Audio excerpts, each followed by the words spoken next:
सब कुछ मिलने पर भी हमें अधूरापन क्यों महसूस होता है? हमें कई बार ऐसा लगता है कि हमने जो चीज़ें इकट्ठी करनी थी हमने कर ली, बहुत मेहनत की। मेहनत के बाद हमने बहुत कुछ इकट्ठा किया, लेकिन मन फिर भी शांत नहीं होता। फिर भी कुछ अधूरापन हमारी ज़िंदगी में हमें लगा रहता है। ऐसी क्या चीज़ें होती हैं जो हमें अधूरेपन का एहसास कराती हैं? क्यों हम संतुष्ट नहीं होते अपनी ज़िंदगी से? ऐसे क्या कारण होते हैं कि हम सब कुछ हमारे पास होकर भी, सब कुछ पाकर भी हमारे मन के अंदर एक बेचैनी हमेशा लगी रहती है? कुछ और पाने की होड़, कुछ और पाने की आस, कुछ नया करने की, कुछ नया पाने की चाहत हमारी क्यों बनी रहती है? तो इसी तरह के एक आध्यात्मिक विचार के ऊपर, एक टॉपिक के ऊपर आज हम बात करेंगे। और हमारे इसी तरह के और भी टॉपिक्स के ऊपर वीडियो बहुत सारी बनी हुई हैं। आप हमारे चैनल को सब्सक्राइब करें ताकि आपको हमारे जो नई नई वीडियोज़ हैं उनकी आपको नोटिफिकेशन आपको साथ में मिलती रहे बेल आइकॉन दबाने के बाद, और आपको हमारी वीडियो बहुत जल्दी मिले। तो मन की जो प्रकृति है वो है संग्रह करना, चीज़ों को इकट्ठा करना। मन की प्रकृति हमेशा ही संग्रह करने की होती है। जब यह स्थूल रूप में होता है तो चीज़ों का संग्रह करना चाहता है, और जब यह थोड़ा सा विकसित होता है तो फिर यह ज्ञान का संग्रह करना चाहता है। मीन्स के हमारा जो मन है हमेशा कुछ ना कुछ इकट्ठा करने में लगा रहता है। वे सारी बातें जिन्हें आप सोचते और महसूस करते हैं तथा स्वयं के बीच एक दूरी बनाने लगते हैं, तो इसे ही हम चेतना कहते हैं। जब इसमें भावना प्रबल होती है तो यह लोगों का संग्रह करना चाहता है। इसकी मूल प्रकृति बस यही है कि यह संग्रह करना चाहता है। मन एक संग्रह करता है। याद रखिए, मन एक संग्रह करता है। हमेशा कुछ ना कुछ एकत्रित करना, बटोरना चाहता है। जब कोई व्यक्ति यह सोचने और विश्वास करने लगता है कि वह आध्यात्मिक मार्ग पर है तो उसका मन तथाकथित आध्यात्मिक ज्ञान का संग्रह करने लग जाता है। हो सकता है कि यह गुरु के शब्दों का ही संचय करने लगे, लेकिन वह जो भी संचित करे, जब तक कोई व्यक्ति संग्रह करने की ज़रूरत से ऊपर नहीं उठ जाता तब तक कोई फर्क नहीं पड़ता। चाहे वह भोजन हो, कोई चीज़ हो, सांसारिक ज्ञान हो, लोग हों या आध्यात्मिक ज्ञान हो, यह कोई मायने नहीं रखता कि आप क्या इकट्ठा कर रहे हैं। संग्रह करने की ज़रूरत का अर्थ है कि अभी भी एक अधूरापन रह गया है। एक अधूरापन, अधूरा होने का एक भाव इस असीमित प्राणी में घर कर गया है। इसका एकमात्र कारण यह है कि कहीं ना कहीं आप अपनी पहचान उन सीमित चीज़ों के साथ बना लेते हैं जो कि आप में है ही नहीं और आपकी है ही नहीं। अगर हम बात करें कि साधना और चेतना ये क्या चीज़ें होती हैं, अगर कोई व्यक्ति अपने जीवन में पर्याप्त चेतना प्राप्त कर लेता है तो निरंतर किसी साधन का अभ्यास करता है तो उसका यह पात्र धीरे धीरे पूर्णतः खाली हो जाता है। चेतना पात्र को खाली करती है, साधना जो है उस पात्र को साफ करती है। जिसे हम साधना कह रहे हैं वह एक अवसर है अपनी ऊर्जा को बढ़ाने का, ताकि आप अपनी सीमाओं और उन सभी खामियों पर नियंत्रण रख सकें जिसके कारण आप अपने विचारों और भावनाओं में उलझ गए हैं। याद रखिए, जब आप इन दोनों पहलुओं का अपने जीवन में पालन करते हैं तब दीर्घकाल तक चेतना और साधना का पालन एवं अभ्यास करते हैं तो आपका यह पात्र खाली हो जाता है। जब आपके जीवन में यह खालीपन, रिक्तता, यह शून्यता घटित होनी होती है, केवल तभी आप पर कृपा अवतरित होती है।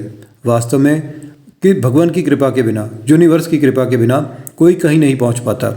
अगर आप इस कृपा का, इस प्रेम का अनुभव करना चाहते हैं तो आपको रिक्त होना पड़ेगा, आपको रिक्त होना होगा, आपको अपने पात्र को पूरी तरह खाली करना होगा। अगर आप एक गुरु के साथ रहकर केवल उसके शब्दों का संग्रह कर रहे हैं तो आपका जीवन उस चींटी से ज़्यादा निरर्थक है जो सर्दी के लिए या वर्षा के लिए अपने भोजन का संग्रह करती है। अगर आप कृपा का अनुभव नहीं करते, खुद को कृपा ग्रहण करने योग्य नहीं बनाते, कृपा को धारण करने के लिए खुद को रिक्त नहीं करते, तो समझ लीजिए कि आपको कई जन्मों तक आध्यात्मिक पथ पर चलना पड़ेगा। आपके अंदर यही मानसिकता घर कर गई है कि जहाँ भी जाओ वहाँ उतना संग्रह कर लो, जितना हम इकट्ठा कर सकते हैं हम उतना इकट्ठा कर लें। लेकिन अगर आप में कृपा प्राप्त करने के लिए स्वयं को पर्याप्त रूप से रिक्त कर लिया, आपने कर लिया, अगर आप करना चाहते हैं, आपकी परम प्रकृति बहुत दूर नहीं है। यहीं उस पर उसका अनुभव करना होता है, यहीं पर हमें उसका साक्षात्कार करना होता है। अस्तित्व के, जैसे हम यूनिवर्स की बात करते हैं तो यूनिवर्स के सभी आयामों से पार जाने पर हम परमानंद अवस्था में प्रवेश करते हैं। ध्यान दीजिए, जितनी भी हमारे यहाँ अवस्थाएं हैं, यूनिवर्स के सभी आयामों से पार जाने के बाद हम परमानंद अवस्था में प्रवेश करते हैं। यह आने वाले कल या किसी अन्य जन्म की बात नहीं है, यह एक जीवंत वास्तविकता है। और सबसे बड़ी चीज़ है कि संग्रह करने की, इकट्ठा करने की जो मानसिकता है हमारे अंदर बहुत अंदर तक जाके बैठ गई है। आपके अंदर यही मानसिकता घर कर गई है कि जहाँ भी जाओ वहाँ उतना संग्रह कर लो जितना कर सकते हो। मूल रूप से आपकी शिक्षा ही इसके लिए दोषी है। शिक्षा ने आपको यह सिखाया है कि कैसे ज़्यादा से ज़्यादा चीज़ों का संग्रह किया जाए। लेकिन यह संग्रह, चाहे आपने कितना भी संचय क्यों ना किया हो, मायने नहीं रखता। जो कुछ भी आपने अपने मन में एकत्रित कर रखा है, वह चाहे स्थानीय लोगों की, अपने आसपास के लोगों की कोई बकवास हो, या कोई बहुत अच्छी बहुत बड़ी वैज्ञानिक जानकारी हो, या तथाकथित आध्यात्मिक ज्ञान हो, वह आपको मुक्त नहीं कर सकेगा। जहाँ आप अभी हैं वहाँ से एक कदम भी आपकी जो परम प्रकृति की ओर आपको ले जाने में ये सहायक नहीं होगा, ये कुछ भी नहीं कर पाएगा। आपको अपने जीवन में आवश्यक चेतना को लाने के लिए साधना और आंतरिक कार्य की ज़रूरत होगी, और इसका कोई विकल्प भी नहीं है। जब तक आप अपने आप अंदर से कार्य करना शुरू नहीं करते, तब तक आप इतने इकट्ठे किए गए भंडार से, इतने इकट्ठे किए गए ज्ञान से आप कुछ भी पा नहीं सकते। और इसके लिए हमें खुद को खो देना होगा। अगर आप छलांग लगाना चाहते हैं, रेखा को लांघना चाहते हैं और चेतना को कायम रखने के संघर्ष से बचना चाहते हैं, तो आपको निश्चल होना होगा। आपको इतना निश्चल होना होगा कि आप सहजतापूर्वक खुद को पूर्ण रूप से समर्पित कर सकें। यह कोई ऐसा काम नहीं है जिसे आप कर सकें। आपको तो बस अपनी स्वीकृति देनी होती है, ताकि यह जो संग्रह की भावना खत्म हो और हमारा कुछ करने का जो ज्ञान, हमारा कुछ करने का ध्यान स्वतः घटित होना शुरू हो जाए। और इसके लिए सबसे बड़ी चीज़ है समर्पण। समर्पण ऐसा कोई कार्य नहीं है जो आपको करना है। समर्पण वो चीज़ है जो स्वतः तब होता है जब आप नहीं होते, जब आप अपनी सारी इच्छाओं को खो देते हैं, जब आपकी अपनी कोई भी इच्छा नहीं रह जाती, जब आप इसके लिए पूर्णतः तैयार हो जाते हैं कि आपके अंदर ऐसा कुछ भी नहीं है जिसे आप अपना कह सकें। तब यही वह समय है जब आप पर पूर्ण कृपा अवतरित होती है। साधना और चेतना, आप केवल अनुकूल परिस्थिति बना सकते हैं। हम और कुछ नहीं कर सकते, केवल परिस्थितियों को अपने अनुकूल बना सकते हैं। हम हमेशा से इस बात पर जोर देते हैं कि जब आप चेतना और साधना के मार्ग पर लगे रहते हैं तो आप कुछ कुछ पाना शुरू करते हैं। और हम सभी को यही कहते हैं कि आप इस साधना और चेतना के मार्ग पर आप लगे रहें। ज़रूरी नहीं है कि आपने जैसे ही शुरू किया तभी आपको कुछ प्राप्त होना शुरू हो जाए, तभी आपको कुछ ज्ञान होना शुरू हो जाए। समय लग सकता है। आपकी अभी तक की यात्रा कैसी रही, ये उस पर भी निर्भर करता है कि आप कितनी जल्दी इस अपनी साधना और चेतना से कुछ ग्रहण कर पाएँ।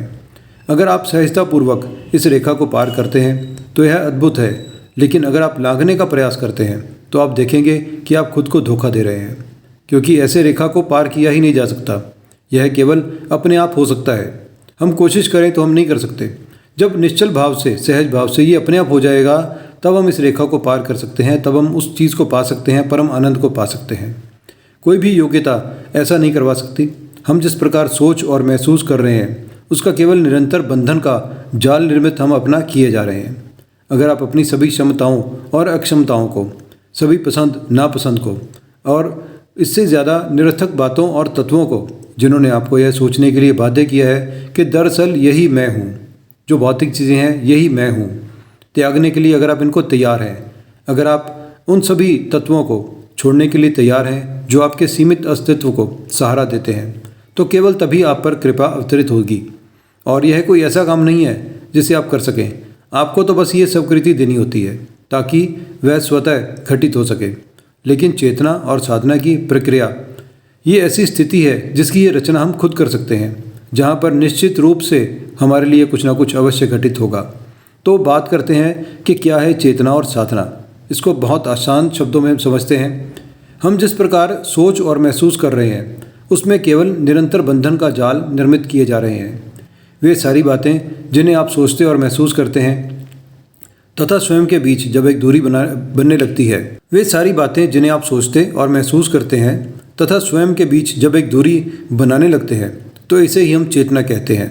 जिसे हम साधना कह रहे हैं, वह एक अवसर है अपनी ऊर्जा को बढ़ाने का, ताकि आप अपनी सीमाओं और सभी खामियों पर नियंत्रण रख सकें, जिसके कारण आप अपने विचारों और भावनाओं में उलझ गए हैं। तो अगर हम इस मार्ग पर चलते हैं तो हमारा अधूरापन हमें लगेगा ही नहीं अधूरापन है। अधूरापन सिर्फ हमारा अपना बनाया हुआ है, स्वयं निर्मित हमारा अधूरापन है, जबकि सृष्टि ने, यूनिवर्स ने, ब्रह्मांड ने, उस परमपिता परमात्मा ने हमें बिल्कुल भी कोई अधूरापन नहीं दिया। तो हम कोशिश करें कि अपने इस अधूरेपन से हम बाहर आएँ, इस अपने अधूरेपन को समाप्त करें, और समय समय पर हम देखें कि ऐसी क्या चीज़ें हैं जो हमें अधूरा बना रही हैं, जो हमें अधूरेपन की ओर लेके जा रही हैं। हम क्यों इतना सब कुछ इकट्ठा करने के बाद, इतना हमारे पास सब कुछ होने के बाद, हम फिर भी अपने आप को अधूरा महसूस करते हैं? ऐसा क्यों? ऐसी हमने क्या चीज़ की है? तो इसी चीज़ पर हम और विचार करेंगे। अपनी आने जो हमारी और वीडियोज़ हैं आने वाली, उनके अंदर भी इस पर बात करेंगे। और हमने बहुत सारी वीडियोज़ अपनी बना के रखी हुई हैं अगर आप उनको क्रमवार सिलसिले से एक एक करके सुनेंगे तो आपको बहुत सी चीज़ें हमारे साथ आगे जाके समझने का और उनके साथ हमें दोनों को आपस में शेयर करने का एक मौका भी मिलेगा। तो तब तक के लिए नमस्ते।